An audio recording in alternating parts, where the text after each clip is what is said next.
सबसे पहले मैं इस कर्नाटक की धरती को नमन करता हूं, सलाम करता हूं, जहां हमारे गुरु नानक जैसे बसवन्ना जी और टीपू सुल्तान जैसे योद्धे पैदा हुए। और उसके बाद मैं इस एरिया के लोगों को सलाम करता हूं, जिन्होंने तुंगा जैसी नदी का जो कॉर्पोरेट शोषण करने वाले थे, उस शोषण को रोका। कुद्रेमुख आरएन जो प्रोजेक्ट लग रहा था, उसके खिलाफ संघर्ष किया। और फॉरेस्ट पार्क बनाने के लिए जितनी भी कोशिशें हुई, एनवायरनमेंट को प्रोटेक्ट करने के लिए, उसको रोकने के लिए, उनके खिलाफ संघर्ष करने के लिए और कॉर्पोरेट्स को भगाने के लिए जो आपने संघर्ष किया, उसको सलाम करता हूं।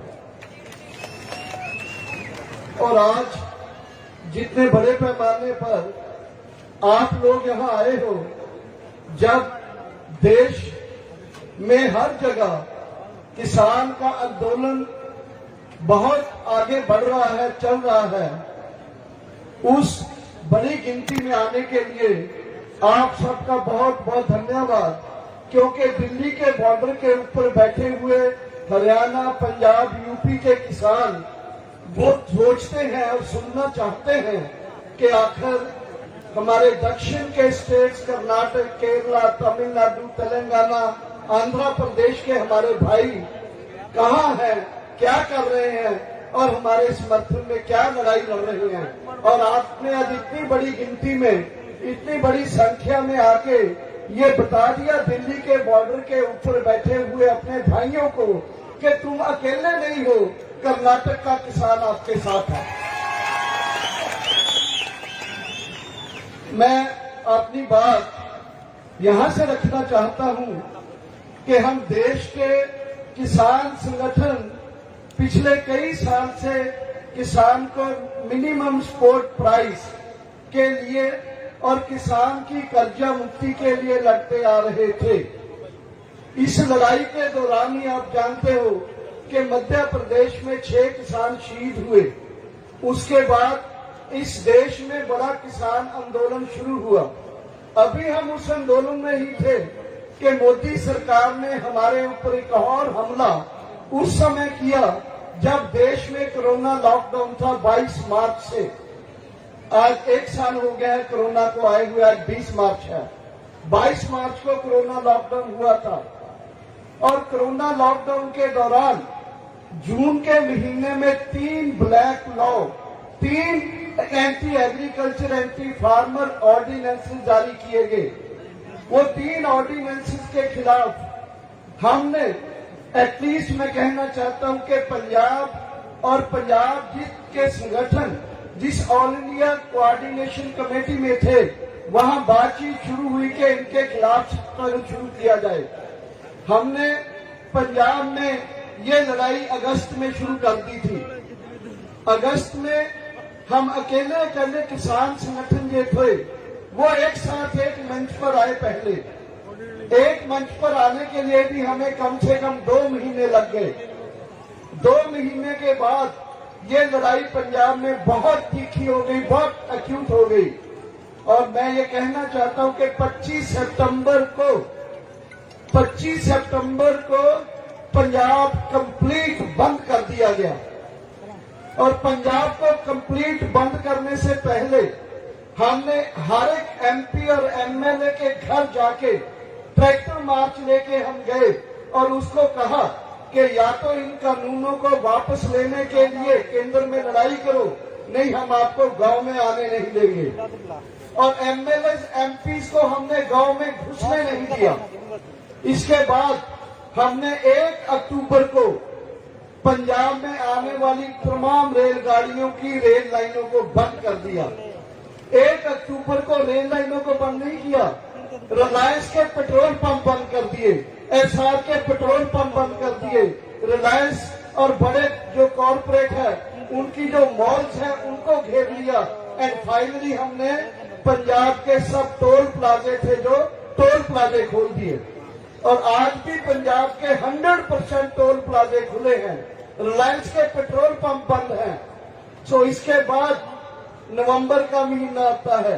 अक्टूबर के बाद नवंबर के महीने में दिल्ली में पहले मीटिंग होती है 7 नवंबर को, जिसमें 7 नवंबर को देश के संगठन मिलके एक 7 मेंबर का संयुक्त किसान मोर्चे का गठन करते हैं।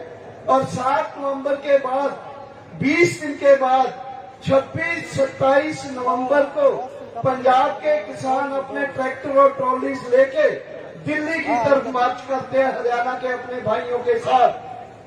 हरियाणा पुलिस ने, हरियाणा सरकार ने रास्ते में नेशनल हाईवे के ऊपर बैरिकेड लगा रखे थे।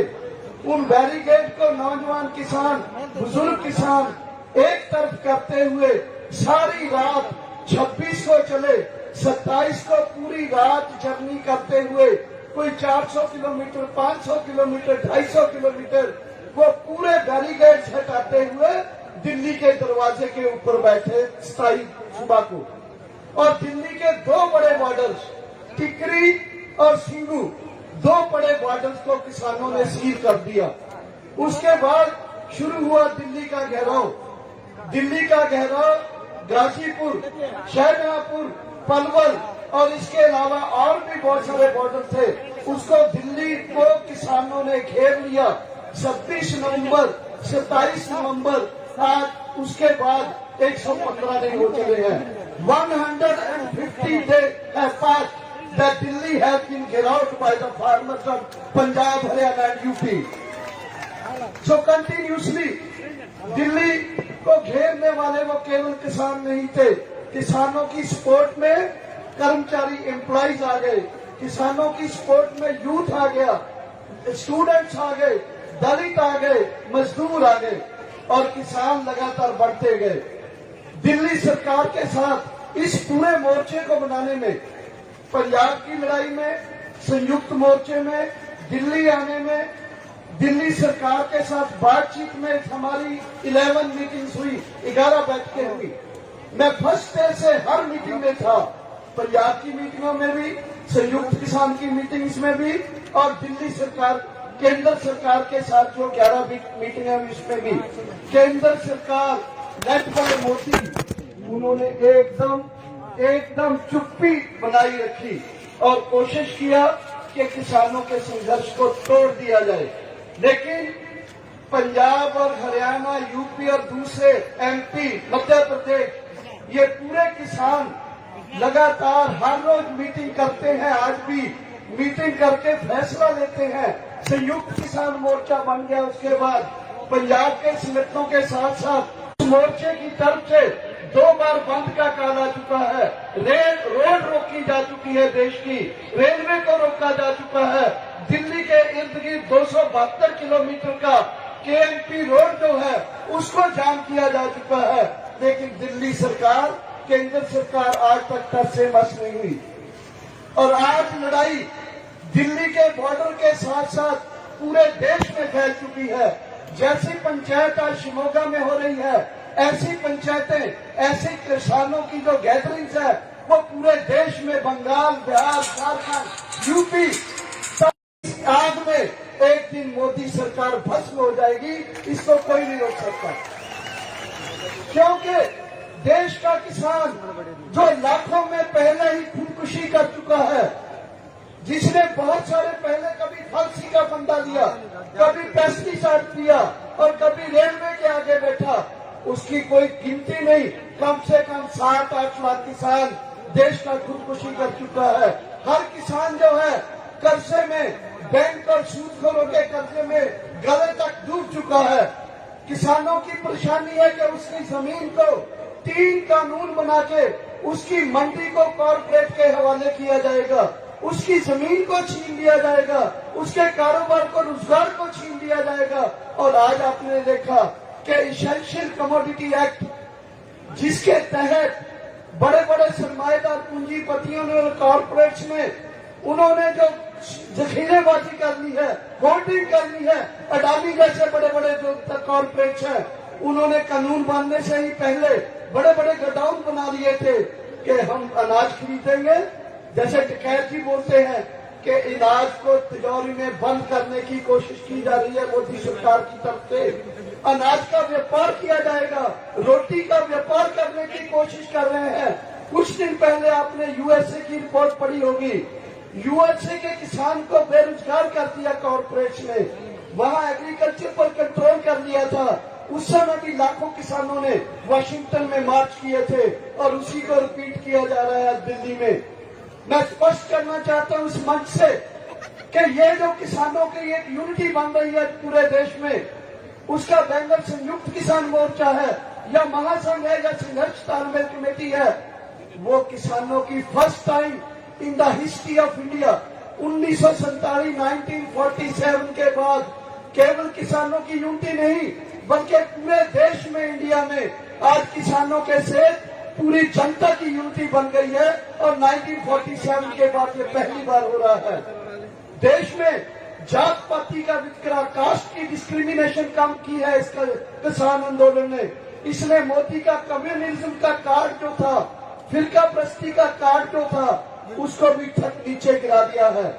यूपी में देखिए मुजफ्फरपुर में कि मुस्लिम और हिंदू भाई एक साथ एक मंच पर किसान आंदोलन में आ रहे हैं। इसी तरह राजस्थान में मीणा और गुज्जर जो आपस में बोलते नहीं थे, वो किसान पंचायत में 25,000 मीणा और 25,000 गुज्जर एक ही मंच पर आके बैठे हैं। सो मोदी की जब एक चल रहा था पूरे देश में लोगों को बांटने का, लोगों के अंदर कम्युनल कार्ड खेलते हुए मुस्लिम और हिंदू में बांटने का, दलित और गैर दलित में बांटने का, पंजाबी और हरियाणवी को बांटने का, ये कार्ड जो है उसका एक बार इस किसान आंदोलन ने फेल कर दिया है, उसमें गड्ढे में गिरा दिया है।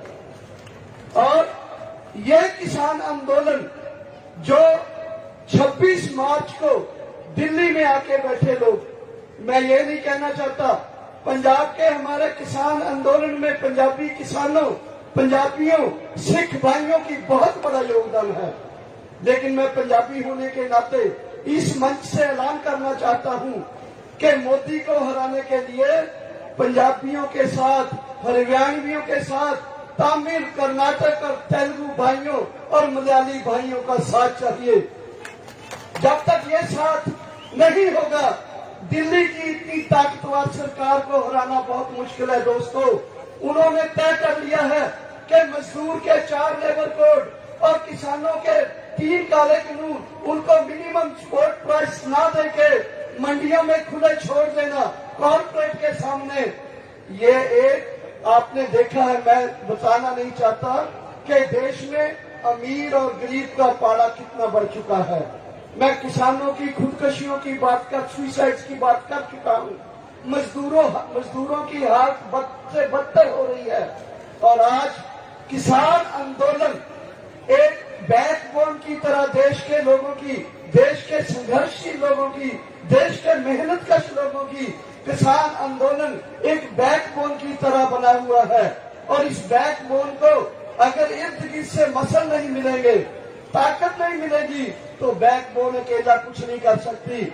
इस बैकबोन वाले शरीर को दिमाग चाहिए, बाजू चाहिए, खुराक चाहिए, वो देंगे लोग, पढ़े लिखे लोग देंगे। मुझे पता चला है कि कर्नाटक में एक मोर्चा बना हुआ है जिसमें किसान भी हैं, दलित भी हैं, आदिवासी भी हैं, पछड़े हुए भी हैं। और इस मोर्चे ने पिछले दिनों सितंबर में लैंड एक्विजिशन एक्ट के खिलाफ बड़ा आंदोलन किया है और जिसने बड़ी प्राप्ति की है। और इस सरकार को मुंह की खाके उसको वापस लेना पड़ा या हार माननी पड़ी है। तो वो जो मोर्चा बना हुआ है उसके नक्शे कदम के चलते हुए मैं आशा करता हूं कि कर्नाटक के साथी किसान संगठन के दर्जनों भाई यहाँ बैठे हैं। मैं इनको बताना चाहता हूं कि पंजाब के किसानों का आंदोलन दिल्ली नहीं आ सकता था, नहीं आ सकता था अगर पंजाब के किसान डिफरेंसेस को भूलकर एक मंच पर नहीं आते। तो इस एकता के चलते हुए ही हम पंजाब से उठकर दिल्ली पहुंच सके। देश के किसानों की एकता की जरूरत है, कर्नाटक के किसान संगठनों की एकता की जरूरत है। परिवार कहते हैं कि पापा तुम आओ खेत में कटाई करने के लिए, हम आपकी जगह जाएंगे। टीचर कहते हैं टीचर कि हम किसान खेती करने के लिए आएंगे, हम टीचर आएंगे यहाँ 500 मुलाजिम एम्प्लॉइज कहते हैं हम आएंगे, इलेक्ट्रिसिटी बोर्ड के एम्प्लॉइज कहते हैं वो आएंगे मोर्चे में, मंडियों में काम करने वाले मजदूर कहते हैं वो मोर्चे में आएंगे। ये कमिटमेंट उन्होंने की है। नंबर 2, अगर ये हो जाता है तब भी मोदी की पॉलिटिकल डिफीट हो जाएगी। दूसरा, मोदी हो सकता है कि जबरदस्ती वहां उठा दे हमको। ब्रिटिश पार्लियामेंट, अमेरिका के सेनेट, कनाडा में, हमारे देश में आज ही मुझे लेबर पार्टी ऑफ ब्रिटिश, उसका जो लेबर पार्टी का जो लीडर है उसकी पत्नी का फोन आया है कि वो पूरे दुनिया में आपके आंदोलन को फैलाना चाहते हैं। इसी तरह बाकी देशों में भी ये मुहिम चल रही है। सो अगर वो आंदोलन के ऊपर रिप्रेशन करेंगे, पहली तो बात यह है कि उनको रिप्रेशन करने के लिए टैंक चलाने पड़ेंगे, हेलीकॉप्टर से बम गिराने पड़ेंगे, अदरवाइज उठाया नहीं जा सकता। सो ये रिप्रेशन अगर होगा तो पूरी दुनिया में फिर भी मोदी बदनाम हो जाएगा। सो इसलिए कोई रास्ता नहीं है प्राइम मिनिस्टर मोदी के सामने। किसानों की डिमांड्स मानो, और किसान उनकी डिमांड मानेंगे तब भी, उनके ऊपर रिप्रेशन करेंगे तब भी हम जीतेंगे। ये मैं विश्वास करता हूँ आपको, और मोदी की हार होगी ये मैं इस मंच से ऐलान करके जा रहा हूँ। हम जीतेंगे, जरूर जीतेंगे। धन्यवाद।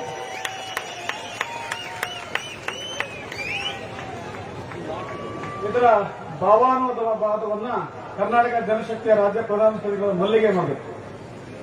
ಕೇವಲ 3 ಅಥವಾ 4 ನಿಮಿಷದೊಳಗೆ ಮುಗಿಸ್ತಾರೆ. 3-4 ನಿಮಿಷದಲ್ಲಿ ಡಾಕ್ಟರ್ ದರ್ಶನ್ ಪಾಲ್ ಅವರು ಹೇಳಿದಂತ ಗಹನವಾದ ಮಾತನ್ನ ಎಷ್ಟು ಮಟ್ಟಕ್ಕೆ ಮುಟ್ಟಿಸ್ಲಿಕ್ಕೆ ಸಾಧ್ಯನೋ ಗೊತ್ತಿಲ್ಲ. ತುಂಬಾ ಆಳವಾದಂತ ಅವರ ಭಾಷಣದ ಸಂಪೂರ್ಣ ಬರಹ ರೂಪನ ನಂತರದಲ್ಲಿ ಸಾಮಾಜಿಕ ಜಾಲತಾಣದ ಮೂಲಕ ನಿಮಗೆ ತಲುಪಿಸ್ತೀವಿ. ಅವ್ರು ಹೇಳಿದ್ದನ್ನ ಅತ್ಯಂತ ಸಂಕ್ಷಿಪ್ತವಾಗಿ ನಿಮ್ಮ ಮುಂದಿಡ್ಲಿಕ್ಕೆ ಪ್ರಯತ್ನ ಮಾಡ್ತೀನಿ. ಅಧ್ಯಕ್ಷರೇ, ಟಿಕಾಯತ್ ಅವರೇ, ಯದುವೀರ್ ಸಿಂಗ್ ಅವರೇ, ಚುಕ್ಕಿ ಅವರೇ, ಇಲ್ಲಿ ಸೇರಿರುವಂತ ಎಲ್ಲ ಸಹೋದರ ಸಹೋದರಿಯರೇ, ಎಲ್ಲಕ್ಕಿಂತ ಮುಖ್ಯವಾಗಿ ಮೊದಲಿಗೆ ನಾನು ಈ ಮಣ್ಣಿಗೆ ನಮಿಸ್ಲಿಕ್ಕೆ ಬಯಸ್ತೀನಿ, ನಮನ ಸಲ್ಲಿಸ್ಲಿಕ್ಕೆ ಬಯಸ್ತೀನಿ. ಯಾಕಂದ್ರೆ ನಮ್ಮ ಗುರುನಾನಕ್ ಅವರಂತ ಬಸವಣ್ಣನವರಿಗೆ, ರಾಷ್ಟ್ರೀಯ ಹೋರಾಟಗಾರ ಟಿಪ್ಪು ಅವರಂತವರಿಗೆ ಜನ್ಮ ಕೊಟ್ಟ ಭೂಮಿ ಇದು. ಈ ನೆಲಕ್ಕೆ ನನ್ನ ನಮನಗಳನ್ನ ಸಲ್ಲಿಸ್ಲಿಕ್ಕೆ ಬಯಸ್ತೀನಿ. ಎರಡನೇದಾಗಿ ಈ ನೆಲದ ಎಲ್ಲ ಜನರಿಗೆ ನನ್ನ ನಮನಗಳನ್ನ ಸಲ್ಲಿಸ್ಲಿಕ್ಕೆ ಬಯಸ್ತೀನಿ. ಯಾಕಂದ್ರೆ ತುಂಗಾ ಮೂಲದಲ್ಲಿ, ತುಂಗಾ ನದಿಯ ತೀರದಲ್ಲಿ ಗಣಿಗಾರಿಕೆ ಆರಂಭ ಆದಾಗ, ಕುದುರೆಮುಖದಲ್ಲಿ ರಾಷ್ಟ್ರೀಯ ಉದ್ಯಾನ ಮಾಡ್ತೀವಿ ಅನ್ನೋ ಹೆಸರಿನಲ್ಲಿ ಜನರನ್ನ, ಪರಿಸರವನ್ನ ಹಾಳು ಮಾಡ್ಲಿಕ್ಕೆ ಹೊರಟಾಗ ಕಾರ್ಪೊರೇಟ್ಗಳ ವಿರುದ್ಧವಾಗಿ, ಸರ್ಕಾರದ ವಿರುದ್ಧವಾಗಿ ಅತ್ಯಂತ ಗಟ್ಟಿಯಾದಂತ ಹೋರಾಟ ಕಟ್ಟಿ ಅವರನ್ನ ಓಡಿಸಿದಂತ ದಿಟ್ಟ ಜನರು ನೀವು. ನಿಮಗೆ ನನ್ನ ನಮನಗಳನ್ನ ಸಲ್ಲಿಸಲಿಕ್ಕೆ ಬಯಸ್ತೀನಿ. ಇವತ್ತಿಲ್ಲಿ ಭಾರಿ ಸಂಖ್ಯೆಯಲ್ಲಿ ಬಂದಿದ್ದೀರಿ.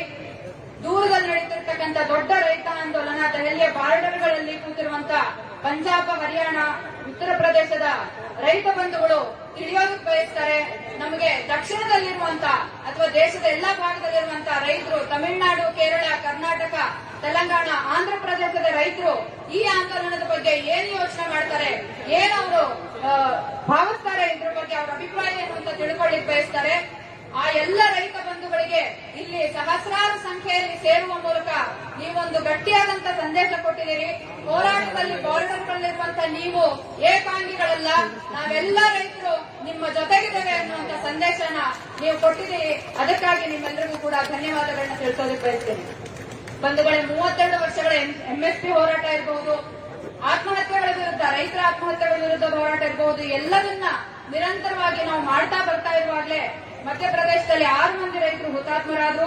ಅದರ ವಿರುದ್ಧ ಇನ್ನೂ ನಾವು ಹೋರಾಡ್ತಿರುವಾಗ, ಇನ್ನೂ ಕೋವಿಡ್ ನ ಲಾಕ್ಡೌನ್ ಜಾರಿಯಲ್ಲಿರುವಾಗಲೇ 3 ಕರಾಳ ಕಾಯ್ದೆಗಳನ್ನ ಸರ್ಕಾರ ಸುಗ್ರೀವಾಜ್ಞೆಗಳ ಮೂಲಕ ಜಾರಿ ಮಾಡೋದಕ್ಕೆ ಪ್ರಯತ್ನ ಮಾಡಿತು. ಜೂನ್ ನಲ್ಲಿ ಕರಾಳ ಕಾಯ್ದೆಗಳು ಜಾರಿಯಾಗುವಂತ ಸಂದರ್ಭ ಬಂದಾಗ ಪಂಜಾಬ್ನಲ್ಲಿ ರೈತ ಸಮನ್ವಯ ಸಮಿತಿ ಮೊದಲಿಗೆ ಸಭೆ ಸೇರಿತು. ಆಗಸ್ಟ್ ನಲ್ಲಿ ಒಂದೇ ವೇದಿಕೆ ರೂಪುಗೊಳ್ತು. 2 ತಿಂಗಳು ಹಿಡಿಸ್ತು ಈ ವೇದಿಕೆ ಒಂದು ಕಡೆ ಎಲ್ಲರೂ ಸೇರಿ ರೂಪುಗೊಳ್ಳೋದಕ್ಕೆ. 25ನೇ ಸೆಪ್ಟೆಂಬರ್ನಿಂದ ಇಡೀ ಪಂಜಾಬ್ ಬಂದ್ ಆಯ್ತು. ಅದಕ್ಕೆ ಮೊದಲು ಎಲ್ಲ ಎಂಪಿ ಎಂಎಲ್ಎಗಳನ್ನ ಘೇರಾವ್ ಮಾಡಲಾಯಿತು. ಅವರಿಗೆ ಕಾಯ್ದೆಗಳನ್ನ ವಾಪಸ್ ತೆಗೆಸಿ, ಇಲ್ಲದಿದ್ರೆ ನೀವು ವಾಪಸ್ ಮನೆಗೆ ಹೋಗ್ಬೇಕಾಗತ್ತೆ ಅನ್ನುವಂತ ಸಂದೇಶ ಕೊಡಲಾಯಿತು. ಅಕ್ಟೋಬರ್ 1ರಿಂದ ರೈಲು ತಡೆ, ಎಲ್ಲಾ ರಿಲಯನ್ಸ್ ಮಾಲ್ಗಳನ್ನ ರಿಲಯನ್ಸ್ ಪೆಟ್ರೋಲ್ ಬಂಕ್ಗಳನ್ನ ಪ್ರತಿ ಟೋಲ್ ಪ್ಲಾಜಾಗಳನ್ನು ಕೂಡ ರೈತರು ಘೇರಾವ್ ಮಾಡಿದ್ದಾರೆ. ಇವತ್ತಿನ ತನಕ ಪಂಜಾಬ್ ಹರಿಯಾಣಗಳ ಒಂದು ಟೋಲ್ ಪ್ಲಾಜಾ ಕೂಡ ಕೆಲಸ ಮಾಡ್ತಾ ಇಲ್ಲ. ಅಂಬಾನಿ ಅದಾನಿಗಳ ಎಲ್ಲಾ ಮಾಲ್ಗಳು ಅಲ್ಲಿ ಬಂದ್ ಆಗಿದ್ದಾವೆ. ಇಂಥ ದೊಡ್ಡ ಹೋರಾಟವನ್ನು ನವೆಂಬರ್ನಿಂದ 7 ಮಂದಿ ಕೋರ್ ಸದಸ್ಯರಿರುವಂತಹ ಸಂಯುಕ್ತ ಕಿಸಾನ್ ಮೋರ್ಚಾ ರೂಪುಗೊಳ್ತು. ಅದರ ನೇತೃತ್ವದಲ್ಲಿ 25-26ನೇ ತಾರೀಕಿಗೆ ಪಂಜಾಬ್ ಹರಿಯಾಣಗಳ ರೈತರು ದೆಹಲಿಗೆ ಪ್ರಯಾಣ ಬೆಳೆಸಿದ್ರು. ಇವತ್ತು 115 ದಿನಗಳ ನಂತರ ಕೂಡ ಪಂಜಾಬ್ ಹರಿಯಾಣ ಉತ್ತರ ಪ್ರದೇಶದ ಮತ್ತು ಎಲ್ಲ ಭಾಗಗಳ ರೈತರು ದೆಹಲಿಯ ಬಾರ್ಡರ್ಗಳಲ್ಲಿ ಕೂತಿದ್ದಾರೆ. ಕೇವಲ ರೈತರಷ್ಟೇ ಅಲ್ಲ, ಕಾರ್ಮಿಕರು, ವಿದ್ಯಾರ್ಥಿಗಳು, ನೌಕರರು, ದಲಿತರು ಎಲ್ಲರೂ ಕೂಡ ಬಂದು ಸೇರಿದ್ದಾರೆ. ಸರ್ಕಾರದ ಜೊತೆ ನಡೆದಂತ 11 ಸಭೆಗಳಲ್ಲಿ ಇವತ್ತಿಗೆ ಸರ್ಕಾರ ತನ್ನ ಸಂಪೂರ್ಣವಾದ ಮಾನ್ಯತೆಯನ್ನು ಕಳ್ಕೊಂಡಿದೆ. ಇವತ್ತು ಒಂದು ವೇಳೆ ಈ ಹೋರಾಟನ ಕೊನೆಯದಾಗಿ ಅವರು ಕೇಳೋದಕ್ಕೆ ಬಯಸ್ತಾರೆ. ಸರ್ಕಾರ ಈ ರೈತ ಆಂದೋಲನ ಮುರಿಯೋದಕ್ಕೆ ಪ್ರಯತ್ನ ಪಟ್ಟು ಜಾತಿ ಕಾರ್ಡನ್ನು ಬಳಸಿ, ಧರ್ಮ ಕೋಮುವಾದದ ಕಾರ್ಡನ್ನು ಬಳಸಿ ಜನರನ್ನ ಒಬ್ಬರ ಮೇಲೆ ಒಬ್ಬರನ್ನ ಎತ್ತಿಕಟ್ಟಿ ಈ ಆಂದೋಲನ ಮುರಿಯೋದಕ್ಕೆ ಪ್ರಯತ್ನ ಪಟ್ಟು, ಆದ್ರೆ ಈ ರೈತ ಆಂದೋಲನ ಎಲ್ಲರನ್ನ ಒಗ್ಗೂಡಿಸ್ತಾ ಇದೆ. ಇವತ್ತು ಮುಜಾಫರ್ ನಗರದ ಹಿಂದೂ ಮುಸ್ಲಿಮರು ರೈತ ಆಂದೋಲನದ ಕಾರಣಕ್ಕಾಗಿ ಒಗ್ಗೂಡಿದ್ದಾರೆ. ರಾಜಸ್ಥಾನದಲ್ಲಿ ಒಂದು ಕಡೆ ಸೇರದೇ ಇದ್ದಂತ ಮೀನಾ ಮತ್ತು ಗುಜ್ಜರ್ಗಳು ಇವತ್ತು ಒಗ್ಗೂಡಿ ರೈತ ಕಿಸಾನ್ ಪಂಚಾಯತ್ಗಳಲ್ಲಿ ಪಾಲ್ಗೊಳ್ತಾ ಇದ್ದಾರೆ. ಆದ್ದರಿಂದ ರೈತ ಆಂದೋಲನ ಒಂದು ಬೆನ್ನೆಲುಬಿನಂತೆ ಈ ದೇಶದ ಎಲ್ಲ ದುಡಿಯುವ ವರ್ಗದ ಆಂದೋಲನಗಳಿಗೆ ಬೆನ್ನೆಲುಬಾಗಿ ಇವತ್ತು ನಿಂತಿದೆ. ಆದರೆ ಬರೀ ಒಂದೇ ಬೆನ್ನೆಲುಬು ಏನೂ ಮಾಡೋದಕ್ಕೆ ಸಾಧ್ಯ ಇಲ್ಲ. ಅದಕ್ಕೆ ಮಾಂಸಖಂಡಗಳ ಶಕ್ತಿ ಬೇಕಾಗಿದೆ, ಅದಕ್ಕೆ ಎಲ್ಲ ಜನರ ಶಕ್ತಿ ಬೇಕಾಗಿದೆ. ಅದಕ್ಕಾಗಿ ನೀವೆಲ್ಲರೂ ಇದರ ಜೊತೆಗೆ ಸೇರಬೇಕಾಗಿದೆ. ಕರ್ನಾಟಕದ ಸಂಯುಕ್ತ ಹೋರಾಟ ಐಕ್ಯ ವೇದಿಕೆಯ ಬಗ್ಗೆ ನಾನು ತಿಳ್ಕೊಂಡಿದ್ದೀನಿ. ಭೂಸ್ವಾಧೀನ ಕಾಯ್ದೆ ವಿರುದ್ಧ ಸೆಪ್ಟೆಂಬರ್ನಿಂದನೇ ಐಕ್ಯ ಹೋರಾಟ ನಡೆಸಿದಂತ ಪ್ರಯತ್ನಗಳ ಬಗ್ಗೆ ತಿಳ್ಕೊಂಡಿದ್ದೀನಿ.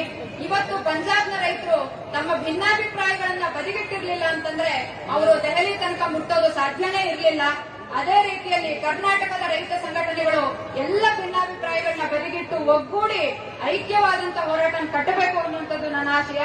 ಕಾರ್ಪೊರೇಟ್ಗಳನ್ನ ಓಡಿಸೋದಕ್ಕೆ, ಅವರನ್ನ ಸೋಲಿಸೋದಕ್ಕೆ ನಿಮ್ಮೆಲ್ಲರ ಅನುಮೋದನೆ ಇದೆಯಾ ಅನ್ನೋದನ್ನ ನಾನು ತಿಳ್ಕೊಳ್ಳೋದಕ್ಕೆ ಬಯಸ್ತೀನಿ. ನೀವು ಕೈ ಎತ್ತೋದ್ರ ಮೂಲಕ ಈ ನಿರ್ಧಾರಗಳನ್ನ ಅನುಮೋದಿಸಬೇಕು. 3 ಕರಾಳ ಕಾಯ್ದೆಗಳು ಸಂಪೂರ್ಣವಾಗಿ ವಾಪಸ್ಸಾಗುವವರೆಗೆ ರೈತರ ಹೋರಾಟ ಯಾವ ಕಾರಣಕ್ಕೂ ನಿಲ್ಲೋದಿಲ್ಲ. ರೈತರು ದೆಹಲಿಯ ಬಾರ್ಡರ್ಗಳಿಂದ ಹಿಂತಿರುಗೋದಿಲ್ಲ. ಒಂದು ವೇಳೆ ಮೋದಿ ಸರ್ಕಾರ ಅವರನ್ನ ಬಲಪ್ರಯೋಗದಿಂದ ಅಲ್ಲಿಂದ ಓಡಿಸೋದಕ್ಕೆ ಪ್ರಯತ್ನ ಪಟ್ಟರೂ ಕೂಡ ಅವರನ್ನ ಅಲ್ಲಿ ಕೂತಲ್ಲಿಂದ ಎಬ್ಸೋದಕ್ಕೆ ಸಾಧ್ಯ ಇಲ್ಲ. ಅವರು ಟ್ಯಾಂಕ್ ಮತ್ತೆ ಬಾಂಬರ್ಗಳನ್ನು ತರಬೇಕಾಗತ್ತೆ. ಅಂತ ಸಂದರ್ಭದಲ್ಲೂ ಅಂತಾರಾಷ್ಟ್ರೀಯ ಮಟ್ಟದಲ್ಲಿ ಅವರು ಬದನಾಮಾಗ್ತಾರೆ, ಅವರ ಮಾನ್ಯತೆ ಹಾಳಾಗುತ್ತೆ. ಹಾಗಾಗಿ ಈ ರೈತ ಆಂದೋಲನ ಗೆದ್ದೇ ಗೆಲ್ಲುತ್ತೆ ಅನ್ನುವಂತ ವಿಶ್ವಾಸವನ್ನ ನಾನು ನಿಮ್ಮ ಮುಂದಿಡ್ತಾ ಈ ಆಂದೋಲನದಲ್ಲಿ ನಿಮ್ಮೆಲ್ಲರ ಪಾಲ್ಗೊಳ್ಳುವಿಕೆಯನ್ನು ನಿರೀಕ್ಷೆ ಮಾಡ್ತಾ ನನ್ನ ಮಾತುಗಳನ್ನ ಮುಗಿಸ್ತೀನಿ. ನಮಸ್ಕಾರ. ಹೆಚ್ಚಿನ ವಿಡಿಯೋಗಳಿಗೆ ಪ್ರತಿಧ್ವನಿ ಯೂಟ್ಯೂಬ್ ಚಾನೆಲ್ ಸಬ್ಸ್ಕ್ರೈಬ್ ಮಾಡಿ, ಬೆಲ್ ಐಕಾನ್ ಕ್ಲಿಕ್ ಮಾಡಿ.